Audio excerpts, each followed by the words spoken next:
Hey everyone, it's Caitlin. I'm the Media Creation Specialist here at World Missionary Press, and today I'm going to talk to you about how you can take great photos that we can use to show viewers the impact our booklets have on the world. You've probably heard that a picture is worth 1,000 words, and that's so true for us here at the Press because pictures allow us to see the faces and cultures and emotions of those who read our material. Sometimes they help us illustrate a specific testimony, and they always inspire us and encourage others to get involved too. Photos are such a valuable part of our ministry, but from our location in Indiana, we're not able to go around the world and get those pictures. In fact, a lot of the pictures you see in our print and digital media have been sent to us from distributors and partners. And we always are looking for more, so that's why we need your help. If you have an expensive camera or just a smartphone, you can be part of our ministry just by taking pictures. So if you're not sure where to start, stick around to learn some basic picture taking basics. First, let's go over some general guidelines for any photos that you take. Number 1, always be respectful when taking photos of people. It's great to ask permission beforehand, and if someone is not comfortable or they'd rather you not save a picture, please don't. Remember, a Christ-like attitude and loving people are your primary goal. Number 2, take a variety of vertical and horizontal photos. I know with a phone especially, it's easy to always go vertical, but remember, sometimes flip your phone horizontal and get those pictures too. Both are really helpful for us because vertical pictures might be great for Instagram, whereas the horizontal pictures could be better for YouTube or sometimes our newsletters. Alright, number 3, it's generally better to take close-up shots rather than far-away shots. Take a look at these two pictures. In the one on the left, we can tell someone is reading a booklet, but it's so far away that we can't really tell the details of their face or what they're feeling. And then on the one on the right, it's a lot closer, so we do get to see the emotion in their face and some more detail. So wide shots are important sometimes, like if you're taking a picture maybe of a truck delivery or of a landscape, but in general, if you're taking a picture of just a person, try and get a little closer. And one note to remember, if you are using a phone, try to avoid using your phone's digital zoom. Often, the further you zoom in with a phone, the less quality the picture becomes, so just try and take a few steps closer rather than using your zoom. Number 4, consider the angle of your photo. And when I say that, I'm talking about things like the horizon lines and then what's included versus cut off in the shot. So take a look at these two pictures. In the one on the left, we can see it has a pretty crooked horizon line, and then the one on the right, it's a lot straighter. So don't worry about getting it perfect, but just take a second to line up your shot, see if you can get your horizon lines to look fairly straight. Now take a look at these two pictures. Which one do you think looks better? Well, to me, it's definitely the one on the left, and that's because the person fits comfortably within the frame. The one on the right, we've cropped off the top of their head, and when you do that, the photo can feel incomplete. So again, before you take a shot, just think about where your person is in the photo and try and crop them at a natural spot.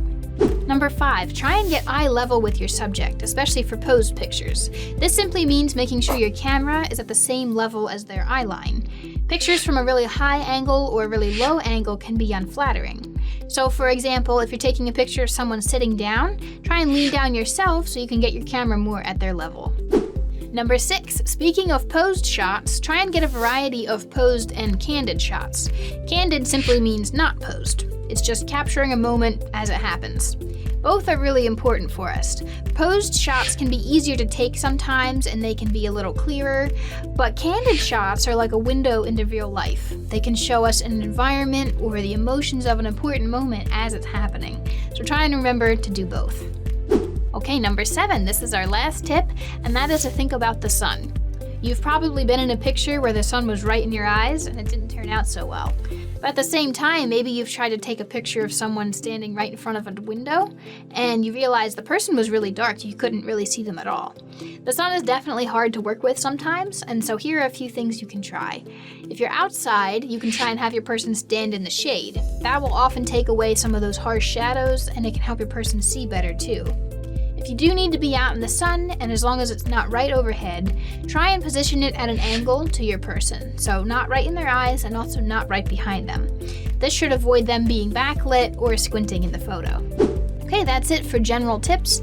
So now that we've covered how to take photos, what should you take photos of for World Missionary Press? Here's just a few ideas for you. The first tip is to take pictures of people passing out booklets and receiving booklets. These are some of the most important pictures you can take because they really show the heart of our ministry, which is impacting lives for eternity. One tip for these photos is to try and make the booklet visible in the shot if you can. That way we know which one is being used. Another tip is to try and get a photo of each person in the interaction. So the person who's handing out the booklet and the person who's receiving the booklet. We love to see both of their reactions and expressions. Number 2, if possible, try and get a picture of a person from a testimony. If you hear someone's story about how a booklet changed their life and they don't mind you sharing that story, that would be great. We love being able to put a face with a story because it really helps people remember them and pray for them. Number 3, the last thing you could take a picture of is just some general photos of your city, or your village, or your church. While those things might not be very interesting to you because you're around them a lot, to someone in another country they could be really interesting. So feel free to think outside of the box for other photos that could be useful for us, but those are the tips I have for now. So once you've taken some great pictures, how can you get them to us? Great question. If you're just sending a few photos, you can email them to me at caitlin.doyle@wmpress.org. Go ahead and just attach those photos in the email and let me know a little bit about them, like where they were taken or if it was a special occasion. Also, if you have a story that goes along with a photo, go ahead and put that in the email as well. Now, if you have too many photos to attach in one email, that's completely fine. Just send me an email and let me know. I'll send you a Dropbox link where you can easily upload all those pictures. Just make sure you keep a copy for yourself. So that's it. I'll put a link down below to a PDF that will go over all these main points. And please let us know in the comments what was the most useful tip for you.